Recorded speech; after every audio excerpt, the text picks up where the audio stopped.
ನೀವು ಸಿದ್ಧಾರೂಢ ಮಠದ ಅಜ್ಜನ ಬಗ್ಗೆ ಮಾತಾಡೋದನ್ನ ನಾನು ಸೋಷಿಯಲ್ ಮೀಡಿಯಾದಲ್ಲಿ ನೋಡಿದೆ.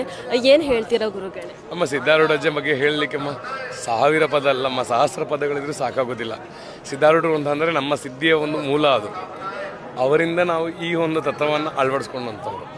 ಶಿಶುನಾಳು ಶರೀಫ್ರು ಇರಬಹುದು, ಸಿದ್ಧಾರೂಢರು ಇರ್ಬೋದು, ನಾಯಕನಹಟ್ಟಿ ತಿಪ್ಪೇರುದ್ರ ಸ್ವಾಮಿಗಳಿರಬಹುದು, ಗವಿಶಾಂತವೀರ ಸ್ವಾಮಿಗಳಾಗಿರ್ಬೋದು, ಶ್ರೀರಾಮಪುರದ ಪರಂಜ್ಯೋತಿ ಸ್ವರೂಪ ಪರಮ ಸ್ವಾಮಿಗಳಾಗಿರ್ಬೋದು, ಬೆಟ್ಟಳ್ಳಿ ಮಠದ ಒಂದು ಉರಿಲಿಂಗೇಶ್ವರ ಸ್ವಾಮಿಗಳು, ಚನ್ನವೀರ ಶಿವಾಚಾರ್ಯ ಸ್ವಾಮಿಗಳಾಗಿರ್ಬೋದು.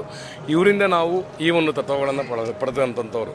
ನಮ್ಮ ಶಿವಕುಮಾರ ಸ್ವಾಮಿಗಳು ನಡೆದಾಡ್ತಕ್ಕಂಥ ದೇವರು ಏನು ತುಮಕೂರಿನ ಸಿದ್ಧಗಂಗಾ ಮಠದ ಶಿವಕುಮಾರ ಸ್ವಾಮಿಗಳ ತತ್ವಗಳ ನುಡಿಗಳನ್ನು, ಅವರು ಬಂದಂತಹ ಒಂದು ಮಾರ್ಗದರ್ಶಗಳನ್ನು ಏನೊಂದು ಕೊಟ್ಟಿರ್ತಕ್ಕಂತಹ ಒಂದು ಜನರಿಗೆ, ಮಕ್ಕಳಿಗೆ ಒಂದು ಏನೊಂದು ತತ್ವಗಳನ್ನು ಕೊಟ್ಟಿದ್ದಾರೆ, ಅದನ್ನು ಕೆಲವೊಂದು ಗುಣಗಳನ್ನು ನಾವು ಅಳವಡಿಸ್ಕೊಂಡು ಹೋಗ್ತಾ ಇದ್ದೀವಿ.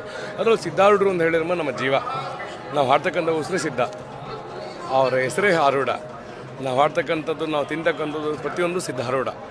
ಹಾಗಾಗಿ ಸಿದ್ಧಾರೂಢರು ಅಂತ ಹೇಳಿದರೆ ಪಟ್ಟಂತ ಬಂದ್ಬಿಡುತ್ತೆ ತಾಯಿ. ಹಾಗಾಗಿ ನಾವು ಕೆಲವೊಂದು ಮಾತುಗಳನ್ನ ಮೊನ್ನೆ ಯಾವುದೋ ಒಂದು ವಿಡಿಯೋದಲ್ಲಿ ಹೇಳಿದ್ವಿ.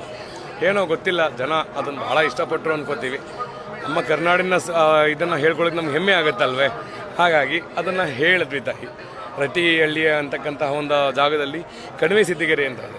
ಹಾಗೆ ನಮ್ಮ ದಕ್ಷಿಣ ಕಾಶಿ ಶಿವಗಂಗೆಯಲ್ಲೂ ಸಹ ಜಗದ್ಗುರು ಆದಿಗುರು ಶಂಕರಾಚಾರ್ಯರ ತಪೋಭೂಮಿ ಪರಾಕಾಯ ಪ್ರವೇಶ ಮಾಡ್ತಂತಹ ಇವತ್ತೇನು ಕೆಲವೊಂದು ಜನ ರೇಖಿ ಮಾಸ್ಟರ್ ಇರ್ಬೋದು, ಕೆಲವೊಂದು ಜನ ಆಸ್ಟ್ರಾಲಜರ್ಸ್ಗಳು ಇರ್ಬೋದು, ಇವರೆಲ್ಲ ಏನು ಹಿಮಾಲಯ ಹೋಗಬೇಕು, ಇಲ್ಲಿ ಹೋಗಬೇಕು ಅಂತಿದೆ. ನಮ್ಮ ದಕ್ಷಿಣ ಕಾಶಿ ಶಿವಗಂಗೆಗೆ ಬಂದರೆ ಸಾಕು, ಅವ್ರಿಗೆಲ್ಲ ಸಿಗುತ್ತೆ. ಹುಡುಕೋ ಯೋಗ್ಯತೆಗಳಿಲ್ಲ, ಅರ್ಹತೆಗಳಿಲ್ಲ, ಆಡಂಬರೀಕರಣಕ್ಕೆ ಸೋತೋಗಿದ್ದಾರೆ.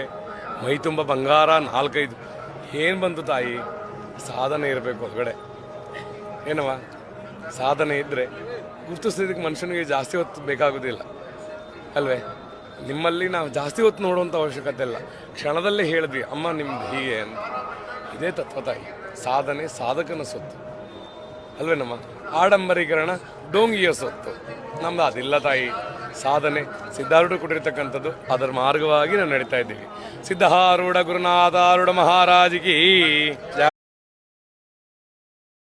ಕಲಿಯುಗದ ಕರ್ಮ ಏನು ಹೇಳುತ್ತೆ ಅಂದರೆ, ಯಾರು ಈ ಕಲಿಯುಗದಲ್ಲಿ ಸುಳ್ಳು ಹೇಳಿ ಮೋಸ ಮಾಡಿ ಬದುಕ್ತಾರೋ ಅವರನ್ನು ಈ ಕಲಿಯುಗ ಮನಸ್ಸು ಪೂರ್ವಕವಾಗಿ ಸ್ವೀಕರಿಸುತ್ತೆ. ಆದರೆ ಯಾರು ಸತ್ಯವನ್ನು ಹೇಳಿ ಸತ್ಯದ ದಾರಿಯಲ್ಲಿ ನಡೀತಾರೋ ಈ ಕಲಿಯುಗ ಅವರನ್ನು ಎಲ್ಲ ದಿಕ್ಕಿನಿಂದಲೂ ಸಿಕ್ಕಾಕ್ಸಿ ಅವರ ಜೀವನವನ್ನೇ ಹಾಳು ಮಾಡಿಬಿಡುತ್ತೆ.